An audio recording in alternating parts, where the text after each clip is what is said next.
Hi, baby boomer fans. We are Jackie and Janine, the Pfeiffer sisters, and love to talk about the 1950s, inviting you to reminisce with us as we explore experiences of that decade. Grab your favorite malt or Green River. Make sure you are wide awake and get ready to be inspired about the 1950s. Welcome to the 1950s Fun Chat. Jackie, what a whirlwind tour we had on our third book tour of North Dakota. Wasn't it fun? Indeed, it was. Yes, and that's what we want to share today with our Fun Chat viewers. We had experiences on our book tour this year that we've never had before. We really branched out because we wanted to start to teach more about the 1950s and that beautiful history then, especially as we recalled it in living on our farm north of Minokan on the prairie. And of course our tour, we had to meet in North Dakota because I came from Iowa, you came from Washington, and of course, we wanted to get up to Northwest North Dakota to some of our vendors up there, and there's such faithful vendors on our windmill team. And so the first stop on our book tour was up in Watford City, North Dakota. You know, one of the fascinating things, Jackie, that I loved about going up to Watford City and then eventually Williston in that Northwest North Dakota area was that we got to drive through the Badlands. I had forgotten how beautiful that scenery is going through that area of North Dakota. And where we went through the North Park or the North Unit, road construction was being done. They were widening those roads. They're just making that a beautiful, beautiful area to visit. And it was like a welcome back, girls, when we traveled that highway. But speaking of Watford City, we really sold a lot of books up there at events. One of them was a farmer's market. And so fun to be able to tell our story and share with people of the community about While the Windmill Watched, a slice of rural America in the 1950s. And of course, in that area in Watford City, it's just been, it's amazing all the changes that have occurred there. We also had an opportunity, folks, to visit the Long X Arts Foundation or Art Gallery. And this was a phenomenal story that Watford City is telling a phenomenal story about their history. And one of which is the Long X. Do you remember what that Long X is, Jackie? Well, it had to do with a cattle drive of some sort. Yes, and we hope to have a future Fun Chat that talks about this Long X Trail and especially how it affected the 1950s or the influence of it affecting Watford City. But moving on from Watford City, where did we travel next? Remember that? We went to Williston. Yes. Yes, and what a wonderful welcome we had there. The bookstore, Books on Broadway, seems to be the center of the town. People were coming into that small bookstore constantly. Of course, they had coffee and goodies in the back, but they lingered. And the host there, the owner, was certainly welcoming to everyone who came in. So we had a wonderfully warm time there and met some very interesting people. We did. And we even ate at a Turkish cafe when we were done. The food was excellent.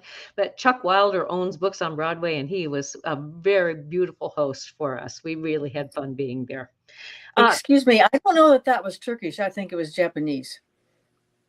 Well, whatever. It was good. Something foreign. Yes.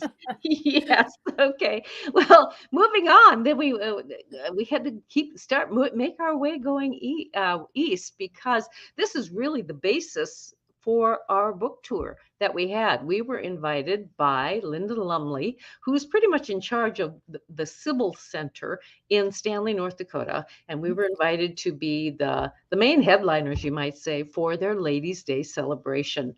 It was great, but we had the opportunity to talk about the 50s. We had a display of 1950s items, and we had a PowerPoint presentation that would also stir the people's interest of the 1950. But who did we share the stage with at the Sybil Center? Oh, folks, we were so honored This is Miss North Dakota, Sydney Helgeson. What a charming, charming young lady she is. She's degreed already, and she's put her life on hold to be representative of North Dakota this entire year. She has a very, very heavy social and business calendar. So we were very pleased to be able to visit with her. And we know that she will represent North Dakota very well in the Miss America pageant in January. Yes, so very, very, very much. And of course, in Stanley, North Dakota, there's a famous place that we went to see because they are one of our vendors, a Dakota Drug in Stanley. And here we are. What they feature is the Whirl-A-Whip at their soda fountain. And now the Whirl-A-Whip was, I believe, began in 1949. It was the predecessor to Dairy Queen.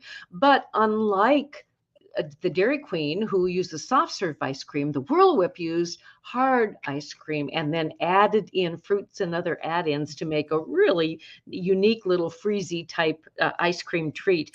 And interestingly, the gal behind the counter said that they use this. The original Whirl-A-Whip machine is what they use, but they have a quantity of these Whirl-A-Whip machines in the basement just in case they need extra parts because you can't get them anymore. So that was fun. That was fun for us to be at Dakota Drug and Stanley. And one of those authentic machines is right there. Yes. That's what you use, that pale yellow machine right there behind. Yep. And while we were in Stanley, we started the first of our classroom presentations in North Dakota. The North Dakota history is taught in both 4th grades and 8th grades. And we just had a marvelous time going to many different schools, public and parochial, and talking about the 1950s. And those 4th graders, there's our table that was set up at the Civil Center with the different items on it that we talked about. You know, if you ever want anything from the 1950s, you just call my sister because she's got it stored in much of the memorabilia from our childhood in the 1950s. But we know, we experienced it time after time. The most important question in these 4th graders' minds, and what was it? It was, how old are you? Yes. So then Janine would say, well, what would you say? I said 70. 73. Well, no. I said 73. No, what I'm saying is that you would liken it. You would have them remember their grandparents or maybe even their parents. Yes. That is the age that we are. Well, and it could help them identify if they could think of someone that they knew or someone in their family who might have been around our age. It could help them identify with what they went through in the 50s or what they wore in the 1950s, because by golly, we dressed for the occasion, didn't we? We certainly did. Picture of that. You know, poodle skirts were a biggie, polka dots, circle skirts were a biggie, bobby socks, saddle shoes, pop beads, sweater guards for the little cardigan sweaters. We wore those to the different presentations that we had, and was it ever fun? And there we go, the poodle skirts. Yes, ma'am. Whoops. Oopsie. Yeah. So we got so many different stares and looks, and actually when we were in Bismarck, we had been at a school presentation, but we went to Arrowhead Plaza Drug, who is one of our vendors, and we didn't change out of our costumes. And what happened to you, Jackie, when we were at Arrowhead Plaza? I literally stopped traffic in the parking lot. Yeah. People were like, what are you doing? Are you going to a square dance, or how are you dressed? Well, that of course that gave me the opportunity to start chatting about While the Windmill Watched. And while I have that in my mind, look at on the bottom of your screen, www.whilethewindmillwatched.com. Please go to that anytime. So you can check out the book, the vendors, where we will be presenting, and the 1950s Fun Chat, and more. Okay. Yeah. Yes. Well, back in those schools, some of the things that we did show them was your arithmetic book, and from when you were in 1st grade. And tell our viewers the trick that you used in order to remember to learn how to spell. First of all, I'm going to. This is my arithmetic book from the 1st grade. It was the second part of the year, and it had things such as this colors, and then like for instance, like the little flowers say color 7 flowers. Well, there are 8 flowers there, so I had to color 7, which I did. Also, that little trick she was talking about is this. In these days, we call this a mathematics or math topic. But when I was little, it was called arithmetic. Where are we here? Okay. Here we go. So I could not, that's a long word for a little first grader. So this is what I said to myself as I wrote arithmetic. Look at the letters A, R. A rat in the house may eat the ice cream. Arithmetic. Uh-huh. So that's how this little first grader learned how to spell that. And interestingly, there were some teachers who kind of nodded their heads as you were talking about that and agreed with that. And then you also had weekly readers. Does anyone out there, any of our viewers, do you remember the weekly readers that you may have gotten in country school and what they were all about? Nowadays we have Google, but back in the 50s, school kids had the weekly reader. And the weekly reader had different sections. For this one particular one, the first topic was the feature topic, and it was Great Americans. And I'm sorry if I'm making you dizzy by moving this around. So inside, let's see, the second page also continued with Great Americans. And of course, these were very popular Americans. There we go. Yep. It's a little coming out of its there. And fourth graders would know let's go to turn it together. The presidents, the other way. There we go. Abraham Lincoln and George Washington. But the picture at the bottom of the page, they didn't. Rarely did students know who that gentleman was.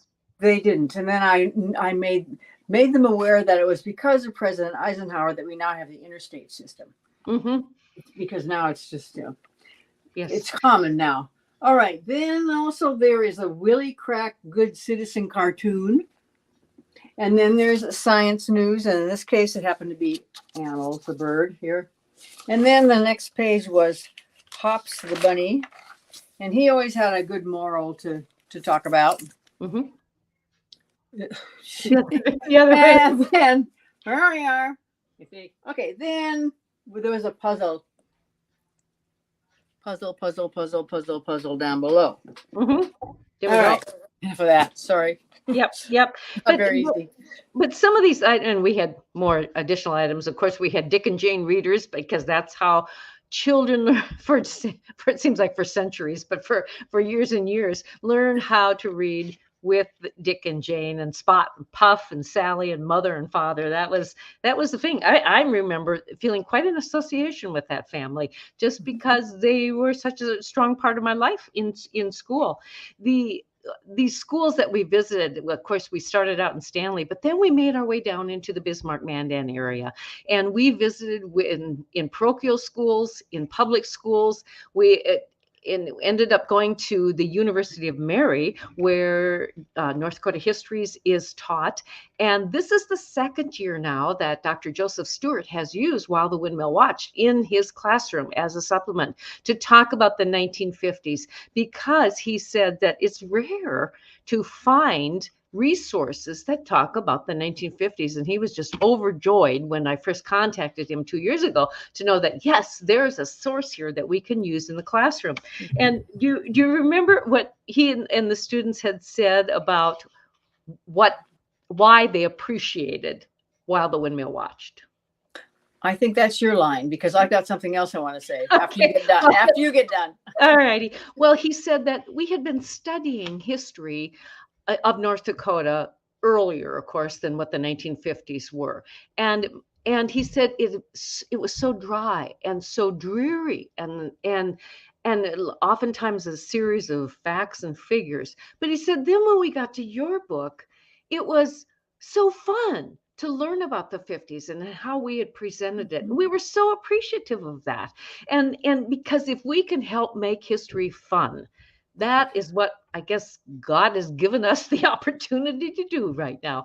And Mhm. we did our life in the 1950s, what we knew it. It was a fun time for us. It was a very, very wonderful time of growing up with our mom and dad, Jack and Eudora Pfeiffer, and our Minokan community, and the opportunities we had in Bismarck. We do realize that everyone didn't share that same kind of life that we had in the Mhm. country, but we also know that many readers of our book had said, "Oh, how I can identify with you. It's so much of this is the life I lived." And Mhm. that's what's fun. And I'd like to get back to Joseph Stewart's Mhm. class, and this is a class that is required for history majors, and I am kind of excited about the fact that these students who will become history teachers then already have something to insert into their curriculum if they should choose to teach in the state of North Dakota. Mhm. So, and they were grateful and they were excited about being able to use something like such as our book, our Yeah. windmill book. Yes. And through all these presentations that we had, whether it was in the classrooms, whether it was at community events. Such as Oh, there we this. go, yes. One of our favorite places to be at for a book signing was at the Burleigh County Senior Center. We had Zoomed with them a while back and to tell them about our book. And because of that time, they had invited us to stop in for a book signing when we came to North Dakota this fall. So we did. And I tell you, it was just delightful because here is a picture of one of the young ladies who grew up with us in our Minokan community. This is Sandra Teakatch Call, and she lives in the Bismarck area now. She is a retired teacher, and what a delight to be able to visit with her and kind of relive old times. But we saw folks we knew, but we also met so many wonderful new people, and that's what friendship and doing these book tours and even talking about the book is so interesting. We have had the opportunity to meet many Fun Chat guests in person, and I think that is delightful so that we can actually become even deeper friends with some of these folks. Number 71, Keith Johnson. He was, yep, number 71 Fun Chat. He and his wife Becky, we met them in Watford City. And then, of course, Russ Danielson, he and his wife Helen have been our Fun Chat guests. They were earlier in the series when we first began the Fun Chatting. Lynette Baumgarten-Newsma, we met her at Bismarck when we were signing books at Barnes & Noble. She was number 58. Jerry and Renee Doan, number 48, number 98 in our Fun Chat guests. Gosh, it was fun to get to meet them in person and visit with them. And so we're so glad that we had the opportunity to do this. Oh, and I might also mention, Jackie. Oh yeah, we'll come back to that. But but another Fun Chat guest, number 91, Chad Wachter. Now we didn't meet him in person, but he owns Bismarck's Big Boy drive-through. Ah, yes. One of the first nights we were in Bismarck, we had to go there and have a pizza burger flying style, and I had to have a Hottentot to try that, and I was hooked on them the whole time we were in Bismarck. So it was fun. But yes, what's that little white thing? What is this little white cube, folks? The children, our students that we spoke with, did not really have a clue. So then we proceeded to tell them about the virus polio Mhm. and how the president, Franklin Roosevelt, had polio and he was in a wheelchair, and how this has affected, how it affected so many people in the world. And then now it's practically eradicated thanks to the vaccination and taking a little ugly tasting serum in a sugar cube when we were little. Yes. Not only the children that did it, but their parents as well. So back to, there are only two that I could see, that I could find, two countries in the world that still have polio, but that is because of a political decision on the leaders' part. Mm. And we likened it for the children to be able to identify with that. We likened it to COVID, the pandemic, which really affected them, and of course their schools and their communities and their churches. And that's if we think that if we can associate something with today's times versus what we went through, it helps make history more interesting. And we go back to the fact, Jackie, that when you can hear history from someone who's still living, who lived through that times, it's even more interesting. So if we have folks out there, teachers, people who are interested in having presentations by us, we Zoom. Just contact us, because we do Zoom with so many different service organizations and in classrooms and in community events. And so just contact us at sisters@whilethewindmillwatch.com. And we're happy to get in touch with you. If who knows when we'll be back in North Dakota again. We're likely to be there next year. One never knows. But if we can't be there in your classroom in person, we'd certainly love to Zoom with you and have you use our book as a classroom resource. Well, then we went to another book signing, which was just as much fun, and it was a repeat book signing that we've had at Barnes and Noble in Bismarck from last year. And I tell you, they are so welcoming, and so it's just fun to be there. We were set up outside of the entrance to their store down in the mall, and we had a great time. And you know what was so interesting? I forgot this before, that we tend to approach people, of course, with our book, just to give them an invitation to tell them what is in the book and about our story. But these two sisters came walking by, and of course, we sisters approached them with it. Well, ended up that they are the cousins of the family, one of the families who we were long associated with, and Dad and Mom were long associated with in farming in the 1950s. And so it was really fun. Plus, we met a neighbor who lived across the fence from us, you might say. We didn't recognize him until he introduced himself. It was just great to meet up with folks like that. And then when we got to the final stop on our tour was at the Sterling, North Dakota community fundraising event for the school. Now, Sterling is just 10 miles from Anoka, and we had friends in the 1950s and in our childhood who lived in Sterling. We particularly knew a lot of young people from Sterling because of 4-H. That Sterling Live Wires 4-H club was a very active club, as was our Minokan Busy Workers and our Minokan Progressive 4-H club. Yes, there's our last photo when we were at Sterling, the display behind where they were doing some fundraising. There's Jackie in her polka dot skirt, with the circle skirt, and I'm wearing a poodle skirt. It was really fun to wear those garments, and it just brings the 1950s even more interesting to you. So that's kind of a rundown of what we did on our book tour going through North Dakota. And I must say that plus stopping at different vendors throughout North Dakota on our way there and our way back, we were able to deliver more books, and we're so, so grateful for the response that people have to our book. And it's just wonderful how North Dakota always welcomes us back home, and we are so grateful for that.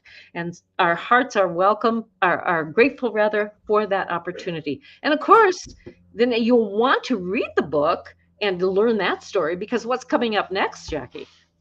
Well, by the way, Daniel Walensky of Canticle Productions has told us that he would really like to use our book as a basis for one of his movies. And he has, his specialty is taking history, not fiction, but real life history, the things that happen in North Dakota. And up until this point, he's had a variety of different genres and ideas in his movies. Ours is going to be a bit different from what he has done before. Are you interested in telling just a little bit about those, or shall I? No, I think we can. Okay. Yeah. Canticle Productions, Daniel Walensky, he's the head of the finance department at the University of Mary. So do look for our book. It'll be in movie, that either the 2025 or 26. Mm-hmm. We've seen the first draft, and it's a work in progress. Yes, it will be exciting. So Jackie and I are serving as executive producers, and that will be a new role for us. But we're very willing to learn and very willing to be a part of that. Any way that we can tell that story of the 1950s as how we lived it and how we experienced, that's what we like to do. And again, what comes to mind with me in summarizing our book and summarizing our tours, in just summarizing everything about what we are promoting with the book, is that what a wonderful childhood we had with our parents, Jackie and Nora Pfeiffer, with that windmill in our barnyard, and how it could see everything that occurred in our family and our community and our small farming community of Minoka, North Dakota, how instrumental they all were in helping shape the characters and the personalities of who we are today. And so we are grateful that you've listened to this one more time. So do tell your friends, even your family, about your 1950s Fun Chat. Yep. Until next time,